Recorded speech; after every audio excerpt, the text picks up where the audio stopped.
दर्शकवृन्द नमस्कार। तपाईहरू हेर्दै हुनुहुन्छ जनजागृति टिभी नेपाल।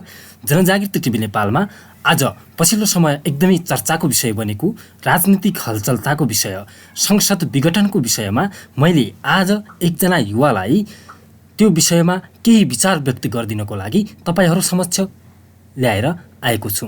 अब कुराकानी उहाँसँगको। जनजागृति टिभी नेपालमा तपाईलाई हार्दिक स्वागत गर्न चाहे। हस्, धन्यवाद। पछिल्लो समय जुन राजनीतिक हलचल एकदमै उत्ताउलो परेको छ, यो विषय सँगसँगै पुस 5 को संसद विघटन जुन सम्मानीय प्रधानमन्त्रीज्यूले गर्नुभएको छ, यसलाई तपाईले कुन रूपमा हेर्नु भएको छ? यसलाई वास्तवमै भन्ने हो भने नेपालको राजनीतिक इतिहासको एउटा जुन क्रमभङ्गता रोकिएको थियो, अर्थात् पुस्तौंदेखि, अर्थात् नेपालको इतिहासमा जुन राजनीतिक चरित्र नेपाली जनताले या नेपाल आमाले जुन राजनीतिक चरित्रको सामना गर्दै आएकी थिइन् र त्यो राजनीतिक चरित्रको एउटा पर्दाफास, अर्थात् त्यो राजनीतिक चरित्रको एउटा यो चाहिँ निरन्तरता मात्रै हो, यो अरू केही होइन। यो स्वत समय परिस्थिति अनुसार यस्ता किसिमका क्रियाकलापहरू बेला बेला भइरहने हुन् र केही समय अगाडिसम्म अलिकति यसलाई चाहिँ कम भएको थियो र अहिले त्यो पराकाष्ठको रूपमा अगाडि आयो। यो एउटा चाहिँ नेपाली राजनीति इतिहास र नेपाली राजनीतिक चरित्रको एउटा चाहिँ अभ्यास मात्रै हो। यसलाई नयाँ ढङ्गले लिन कुनै आवश्यक लाग्दैन मलाई। संसद विघटन जायज कि नाजायज, यसमा चाहिँ तपाईँ के भन्न चाहनुहुन्छ? अब यसलाई हेर्ने कसरी? तपाईँ हामी सम्पूर्ण आदरणीय जनताहरू, आदरणीय चाहिँ नेपाली नागरिकहरूले बुझ्नुपर्ने अहिलेको आवश्यकता के हो भने यसलाई कुन आँखाले हेर्ने, कुन नजरले हेर्ने, आवश्यकतामा आधारित हेर्ने या परिस्थितिमा आधारित हेर्ने या अहिलेसम्मको राजनीतिक गतिविधि जुन चाहिँ हामीले भोगिरहेका छौँ, जुन हाम्रो चाहिँ प्र्याक्टिस भइरहेको छ, त्यसको आधारमा हेर्ने या कानुन सम्बद्ध, संविधान सम्बद्ध या न्याय सम्बद्ध हेर्ने, यो तीनटा आँखाले यदि हामीले हेर्न सकेनौँ, यो तीनटा दृष्टिकोणले हेर्न सकेनौँ भने यसलाई हामी छुट्याउन सक्दैनौँ। तपाईँको प्रश्न अनुसार संविधान विघटनको प्रस्ताव राष्ट्रपति समक्ष आउनु अहिलेको परिस्थितिमा स्वतः गलत छ। यसमा कुनै अफसोस छैन, यसमा कुनै दुईमत छैन। तर कुन परिस्थितिमा संविधान संसद विघटनको प्रस्ताव अगाडि सारियो भन्ने पक्षलाई यदि हेर्ने हो भने त्यो कहाँसम्मको न्यायसङ्गत होला भन्ने विषयलाई चाहिँ विचाराधीन राख्न सकिन्छ। एकातिर 5 वर्षको लागि जनताले म्यान्डेट दिएको सरकारलाई 3 वर्षमै खसाल्न खोज्नु, अर्थात् बैलगाडी अर्थात् चाहिँ ताना गाडीको जस्तै चलेको सरकार भए तापनि एक किसिमको अलिकति स्थिरता थियो र त्यो स्थिरतालाई भङ्ग गर्न खोज्नु स्वतः एकै पार्टीका अरू नेताको तर्फबाट त्यो राजनीतिक स्थायित्वका लागि, राजनीतिक नेपालको विकासका लागि, सुखी नेपाली समृद्ध नेपालको परिकल्पना गर्ने, अर्थात् त्यसको झिनो आशा भोगेका नेपाली जनताका लागि कति सही थियो भन्ने विषय एउटा हेर्ने पाटो रह्यो। र यदि तपाईँको प्रश्नलाई यदि छोटो उत्तरमा हेर्ने हो भने यो संसद विघटनको जुन अहिले प्रयास भयो, त्यो प्रस्ताव गयो, त्यो नेपालका लागि, नेपाली जनताका लागि, नेपाली राजनीतिक इतिहासका लागि एउटा निर्ममतापूर्वक नेपाली राजनीतिक इतिहासलाई निर्ममतापूर्वक घाँटी निमोटिएको अभ्यास मात्रै हो। यसलाई अरू कुनै ढङ्गले लिन मिल्दैन। नेपालको संविधान 2072लाई हेर्दाखेरि पछिल्लो समय संसद विघटन भइसकेपछि विभिन्न विद्वानहरू, संविधानविदहरूले चाहिँ यो प्रक्रिया संसद विघटन प्रक्रिया चाहिँ गैर संवैधानिक भएको चाहिँ पुष्टि गरेका छन्। के यो साँच्चै हो? को हो कानुनविद? पहिला यहाँ त नेपालमा, नेपाली इतिहासमा, अर्थात् नेपालको यो भूमिमा विद भनेको के हो? को हो त्यो संविधानविद जसले संविधानको व्याख्या गर्ने प्रयास गर्दछ? व्याख्या होइन, अपव्याख्या गर्ने प्रयास गर्दछ। हामीले अहिलेको कोर्सलाई, इन्टर कोर्सलाई, अहिलेको परिस्थितिलाई संविधानमा टेकेर मात्र होइन, परिस्थितिमा टेकेर आवश्यकतामा आधारित रूपमा पनि अगाडि हेर्नुपर्ने आवश्यकता हुन्छ। किताबका धारा र किताबका अक्षरहरू हेरेर मात्रै अहिलेको राजनीतिक समाधान सम्भव हुन्छ त भन्ने विषयलाई म संविधानविद हुँ भन्ने र संविधानको व्याख्या गर्ने, अपव्याख्या गर्ने प्रयास गर्ने र त्यस्ता व्यक्तिहरूलाई, त्यस्ता संस्कार बोकेका व्यक्तिहरूलाई, कुविद्या बोकेका व्यक्तिहरूलाई संविधानविदको रूपमा परिचय गराउने त्यस्ता व्यक्तिहरू पनि को हुन् त्यो जान्नु जरुरी छ। अहिले कसले भन्छ चाहिँ संविधानको धारामा टेकेर या तपाईँको कुनै एउटा चाहिँ हरफहरूमा किताबमा लेखिएका एउटा हरफहरूमा हरफलाई टेकेर समग्र सिस्टमलाई दाच्न खोज्ने यो प्रयासलाई म चाहिँ यो राम्रो संस्कार म मान्दिनँ र यसलाई व्याख्या गर्न खोज्ने जुन प्रयास गर्ने चाहिँ अहिलेका संविधानविद अहिलेका कानुनविद भनिएका छन् ती विदहरूलाई पनि मैले चाहिँ राम्रो नजरले अर्थात् तीहरू पनि राम्रो नजरले व्याख्या गरिरहेका हुन् अर्थात् राम्रो नियतले व्याख्या गरिरहेका हुन् भन्ने मलाई लाग्दैन।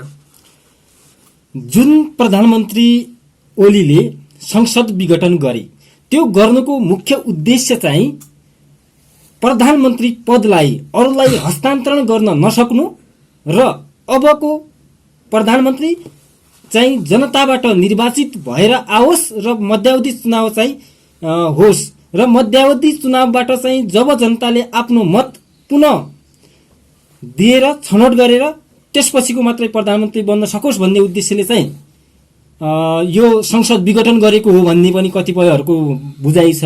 यसमा चाहिँ तपाईँलाई के लाग्छ?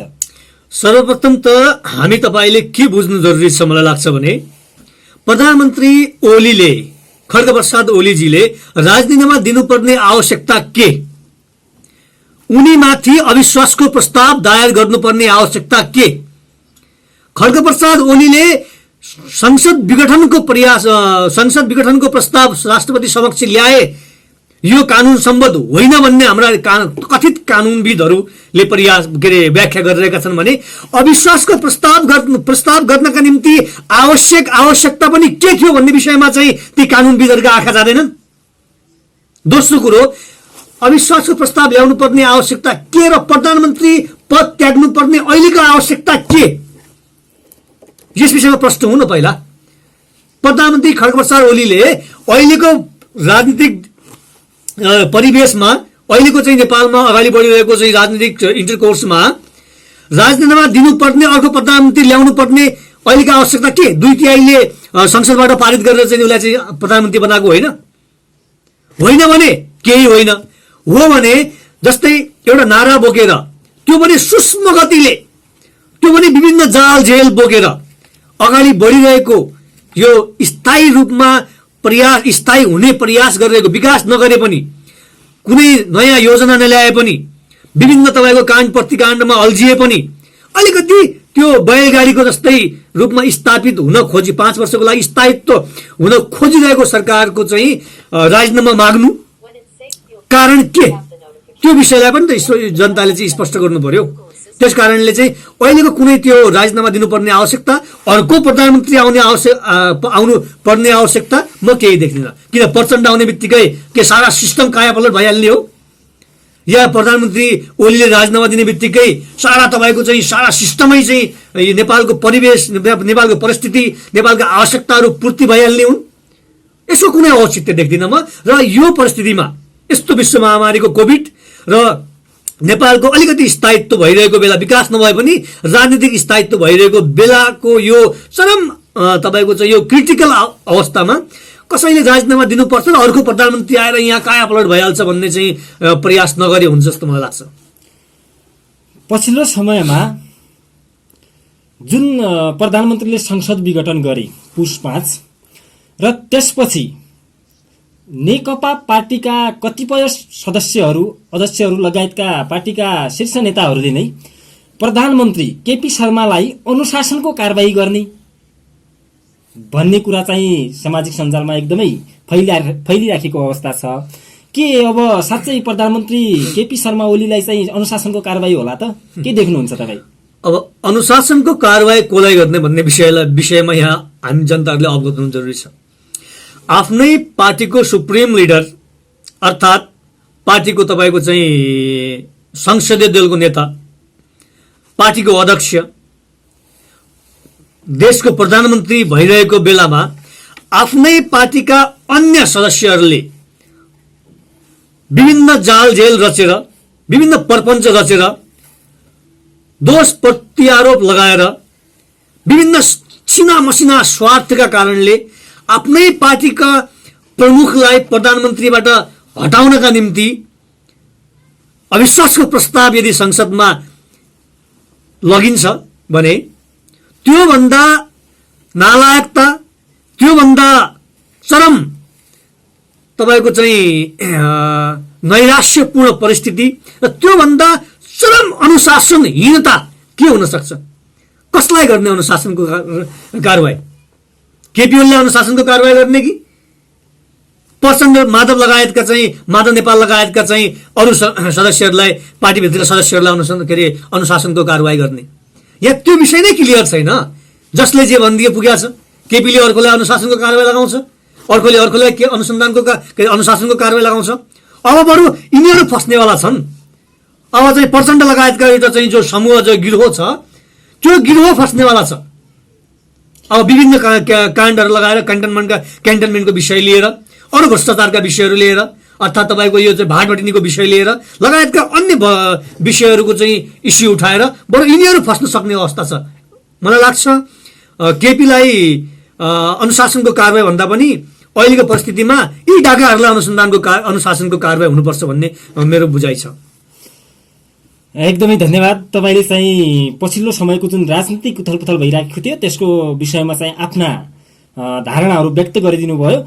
फेरि पनि तपाईँलाई चाहिँ हामी यसै गरी अन्य विषयमा चाहिँ छलफल गर्नको लागि बोलाउने नै छौँ र अन्तमा छोटो मिठोमा चाहिँ वर्तमान राजनीतिक अवस्थालाई ल्याएर थोरै कुरा राखिदिनुहोस् न आफ्नो। वर्तमान राजनीतिक अवस्था पूर्ण रूपमा सङ्कटग्रस्त छ, पूर्ण रूपमा। फेरि यो इतिहासले दिएको एउटा अवसर पनि हो।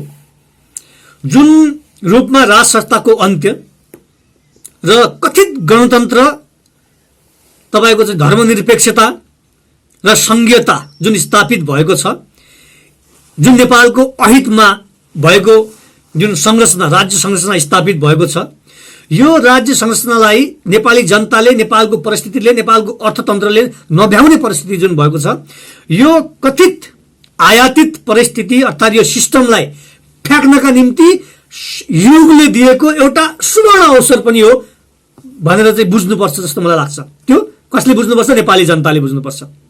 अहिलेको परिस्थितिमा जुन अलिकति असन्तुष्ट, झण्डा हातमा बोकेका, गोजीमाहरूको चिट्टा बोकेका ती व्यक्तिहरू, ती युवाहरू, कोही बुझेर कोही नबुझेर जुन सडकमा आएका छन्, ती सडकमा आएका युवाहरूले के बुझ्नु जरुरी छ भने साँच्चीकै राष्ट्रको कायापलट गर्नका निम्ति, साँच्चीकै राष्ट्रिय सिस्टमलाई, यो आयातित सिस्टमलाई समग्र रूपमा चाहिँ कायापलट गर्नका निम्ति हामीले हतियार उठाउनु पर्ने स्थिति आउन सक्छ र आएपछि हामी यो झण्डा छोडेर राष्ट्रिय स्वाधीनताका निम्ति अर्थात् यो सिस्टमलाई परिवर्तन गर्नका निम्ति हतियारसम्म पनि उठाउन तयार छौँ कि छैनौँ भन्ने विषयमा चाहिँ यदि तटस्थ नभइकन त्यो सडकमा जानुहुन्न भन्ने मलाई लाग्छ। युवाहरूले त्यो परिस्थितिमा चाहिँ हामीले अगाडि आउनुपर्छ जस्तो लाग्छ। त्यस कारणले चाहिँ अहिलेको समग्र राजनीति एउटा चुनौती सँगसँगै अवसर पनि हो।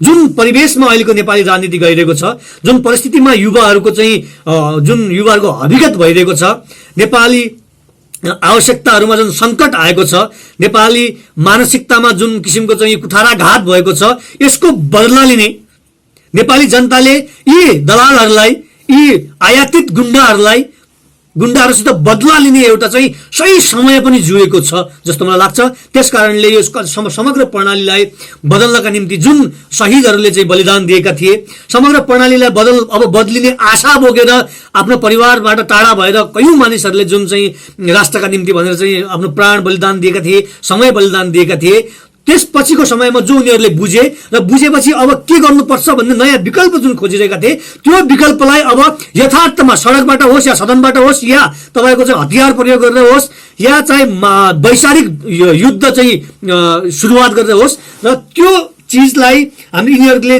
पटक पटक दिएको धोकेबाजी र यिनीहरूले चाहिँ नेपाली जनतालाई गरेको प्रयोगको बदला लिने सही समय चाहिँ नेपाली राजनीति अर्थात् यो समयले दिएको, यो युगले नेपाली जनतालाई दिएको चाहिँ हो भन्ने मलाई लाग्छ। र यही परिस्थितिमा नै, यही परिवेशमा नै त्यो चाहिँ हामीले चाहिँ नयाँ युगको सुरुवात अर्थात् यो सिस्टमलाई बदल्नका निम्ति एउटा चाहिँ सशक्त रूपमा अगाडि बढ्नु चाहिँ जरुरी छ। यो एउटा अवसर पनि हो, चुनौतीसँगै अवसर पनि हो भन्ने मेरो बुझाइ छ र यही भन्न चाहन्छु अहिले। हस्, धेरै धेरै धन्यवाद।